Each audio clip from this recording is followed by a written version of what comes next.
काँग्रेसचे ज्येष्ठ नेते राधाकृष्ण विखे पाटलांनी विधानसभेतील विरोधी पक्षनेतेपदाचा राजीनामा दिलेला नाही असा खुलासा केला। पक्षश्रेष्ठींना पत्र पाठवलंय पण ते राजीनाम्याचं नाही असा खुलासा विखे पाटील यांनी केला। काँग्रेस प्रदेशाध्यक्ष अशोक चव्हाण निवडणूक लढण्याची शक्यता असल्याची माहिती विश्वसनीय सूत्रांकडून मिळते। याआधी चव्हाण यांच्या पत्नी अमिता चव्हाण यांच्या नावाची शिफारस झाली होती। भाजप उमेदवारांची यादी आज किंवा उद्या जाहीर होत असून आम्ही नवा रेकॉर्ड करू असा विश्वास मुख्यमंत्री देवेंद्र फडणवीस यांनी दाखवला। तसंच आगे आगे देखो होता है क्या असं सूचक वक्तव्य देखील मुख्यमंत्र्यांनी केलं। मुंबईत भाजपा प्रदेश कार्यालयातील मीडिया रूमच्या उद्घाटनासाठी ते आले होते। सपा आणि बसपा महाराष्ट्रातील 48 सीटवरती लढणार असल्याची घोषणा अबू आझमी यांनी केली। मुंबईत आयोजित पत्रकार परिषदेत ते बोलत होते। यावेळी काँग्रेसनं सर्वांनाच गृहीत धरले असं देखील आझमी यांनी म्हटलं। दाऊद कोर्टात ट्रायलला तोंड द्यायला तयार होता, त्याला सरेंडर करायचं होतं, फक्त मला 3rd डिग्री देऊ नका अशी त्याची एकच अट होती असं प्रकाश आंबेडकर यांनी म्हटलंय। दाऊदला कायद्याच्या चौकटीत राहून आणा असं देखील आंबेडकरांनी म्हटलं। चौकीदारच तुमची चोरी करत असून जे तुमचं हक्काचं आहे तेही हिरावून घेतोय असा हल्लाबोल राहुल गांधी यांनी मोदींवरती केला।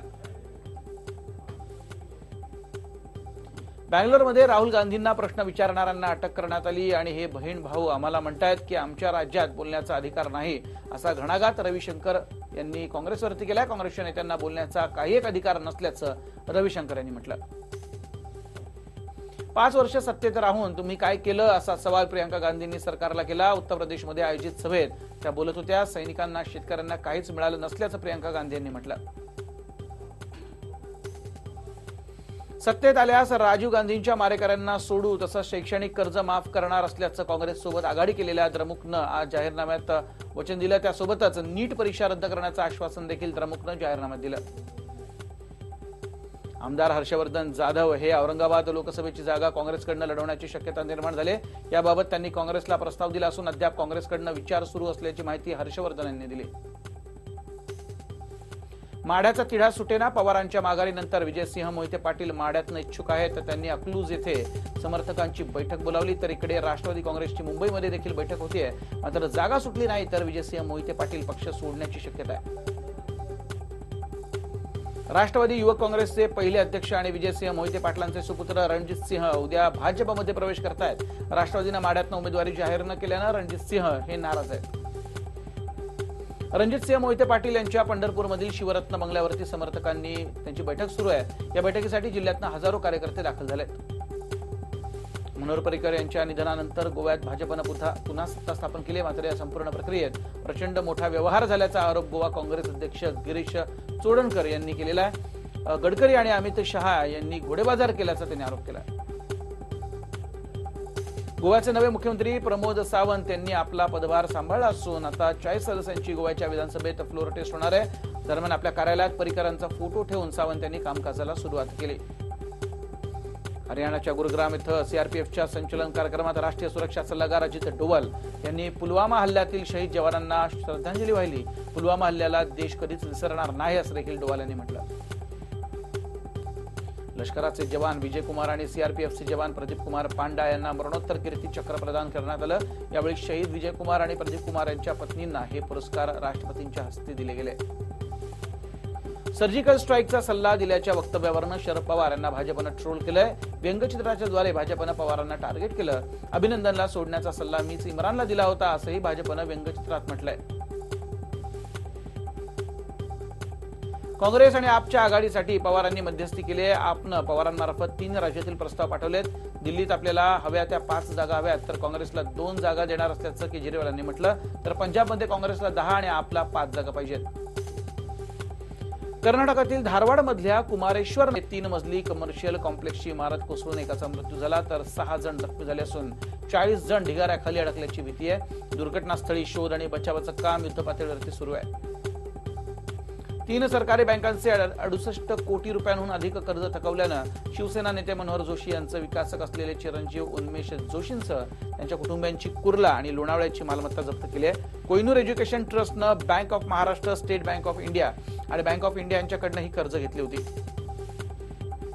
नागपूर जिल्ह्यातील काटोल विधानसभा मतदारसंघाच्या पोटनिवडणुकीला मुंबई उच्च न्यायालयाच्या नागपूर खंडपीठानं स्थगिती दिली। काटोल पंचायत समितीचे सभापती संदीप सरोदे यांनी केवळ 3 महिन्यांसाठी निवडणूक घेऊ नये अशी याचिका कोर्टात दाखल केली होती। बेस्ट कामगारांचा फेब्रुवारी महिन्याचा पगार अजूनही मिळालेला नाहीये, त्याविरोधात मुंबईतील वडाळ डेपोतील बेस्ट कामगारांनी निषेध नोंदवला. तर कामगारांचा पगार या महिन्याच्या 30 तारखेला देणार असल्याचं आश्वासन बेस्ट प्रशासनानं दिलं. सीएसएमटी पूल दुर्घटनेतील ऑडिटर नीरज देसाई 25 मार्चपर्यंत पोलीस कोठडीचे आदेश न्यायालयाला दिलेत. यांनी सीएसएमटीच्या पुलाचं ऑडिट केलंय. त्यांनी जाणून बुजून निष्काळजीपणा दाखवला म्हणून ही दुर्घटना घडल्याचा ठपका नीरजवरती ठेवला गेला. अमरनाथमधील ऑर्डिनन्स फॅक्टरी परिसरात भीषण आग लागल्याची घटना घडली. सुक्या झाडांनी पेट घेतल्यानं आग भडकली असून अग्निशमन दलाच्या 3 गाड्या घटनास्थळी लगेच दाखल झाल्या. पालघरच्या तांदुळवाडी डोंगरावरील किल्ल्यावर ट्रेकिंग दरम्यान वाट चुकलेल्या 21 ट्रेकर्सची स्थानिक आणि पोलिसांनी सुटका केली. किल्ल्यावरनं येताना ते वाट चुकले होते. नागपूरच्या सरकारी वसाहतीत सोमवारी पहाटे दुचाकी जाळण्यात आल्या. स्ट्रीट लाईट बंद करून हे जळीत कांड घडून आणण्यात आलं असून हा पूर्वनियोजित कट असल्याचा आरोप इथल्या रहिवाशांनी केला. नंदुरबारच्या महाराष्ट्र व्यायामशाळेजवळ 2 गटात तुंबळ हाणामारी झाली. या हाणामारीत भाजप नगरसेवक आनंद माळी गंभीर जखमी झाले असून घटनेनंतर शहरात तणावपूर्ण शांतता आहे. परभणीच्या गंगाखेड नाक्यावरती ट्रक आणि दुचाकीमध्ये अपघात झाला. या अपघातात 25 वर्षीय संदीप बल्लाड यांचा मृत्यू झाला. हा अपघात खड्ड्यांमुळे झाल्याचा आरोप होतोय. मुंबईतील पवईमधील फिल्टरपाडा इथं एका भरधाव कारनं 4 वर्षीय चिमुरड्याला चिरडलं. या अपघातात आरान खान या लहानग्याचा दुर्दैवी अंत झाला. रस्ता ओलांडताना हा अपघात झाला. अपघातानंतर कार चालक घटनास्थळावरनं फरार झाला. यवतमाळच्या टिपेश्वर अभयारण्यातील जखमी T4 वाघिणीचा अखेर मृत्यू झाला. वाघिणीच्या गळ्यात तार अडकल्यानं उपचारादरम्यान तिचा मृत्यू झाला. पुण्यातील पिंपळे गुरव परिसरातनं राज्य उत्पादन शुल्क विभागानं महागडी विदेशी बनावट दारू तयार करणाऱ्या आरोपीला अटक केली. त्याच्याकडनं जवळपास 1000 रिकाम्या बाटल्या आणि भेसळयुक्त दारू जप्त केली गेली. बुलढाण्यातला एक व्हिडिओ सध्या सोशल मीडियावरती मोठ्या प्रमाणात व्हायरल होतो. या व्हिडिओत एका वृद्ध शेतकऱ्यानं कर्जमाफी आणि सेनेच्या राजीनाम्यावरती खडेबोल सुनावलेत. त्यांच्या या प्रश्नांच्या भडीमारावरती शिवसेनेचे खासदार प्रताप जाधव यांचीही बोलती बंद झाली. कोकणात आज अनेक ठिकाणी होळी पेटवण्यात आली. या होळीला कोकणात तेरसेचे होम असं म्हटलं जातं. रत्नागिरीतल्या गुहागरमध्ये सुमारे 5 गावांमध्ये तेरसेचे होम आज पेटवण्यात आले. उत्तर प्रदेश आणि हरियाणातील 2 तरुण खांद्यावरती तिरंगा घेऊन सायकलवरनं देश भ्रमंती करतायत. भारतातील नागरिकांना एकत्र राहण्याचं आवाहन करण्यासाठी ते घरातून बाहेर पडलेत. मात्र दोघांची एकमेकांची ओळख नसून योगायोगानं त्यांची कोल्हापुरात भेट झाली. इंडोनेशियाच्या पापुआ भागात अचानक आलेल्या महापुरामुळे आतापर्यंत एकूण 90 जणांचा मृत्यू झाला. पूर आणि भूस्खलनामुळे 116 जण जखमी झाले असून त्यातील 41 जणांची प्रकृती मात्र गंभीर आहे.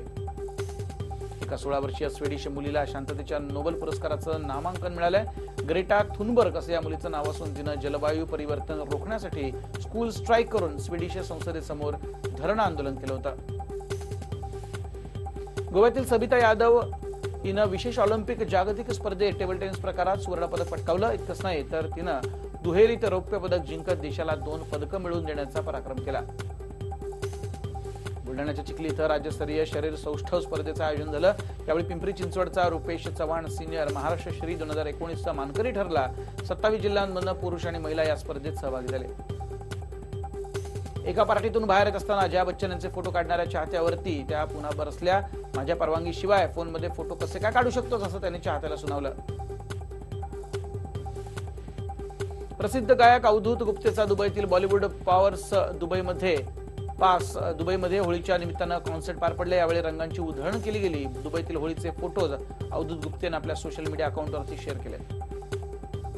भारताचे माजी पंतप्रधान लाल बहादूर शास्त्री यांच्या मृत्यूवरील प्रश्नांवर द ताश्कंद फाईल्स हा सिनेमा प्रेक्षकांच्या भेटीला येतोय. विवेक अग्निहोत्री या सिनेमाचं दिग्दर्शन करतायत तर द ताश्कंद फाईल्स मध्ये जबरदस्त कलाकारांची फौज आहे. सध्या सारा कार्तिकची ऑफ कॅमेरा केमिस्ट्री दिसत असून लव आजकल 2 या सिनेमात दोघे एकत्र काम करतायत. नुकताच त्यांचा बाईक राईड करतानाचा व्हिडिओ चांगलाच व्हायरल झालाय. पंतप्रधान मोदी यांच्या जीवनावरती आधारित पीएम नरेंद्र मोदी हा सिनेमा पुढील महिन्यात प्रदर्शित होणार आहे.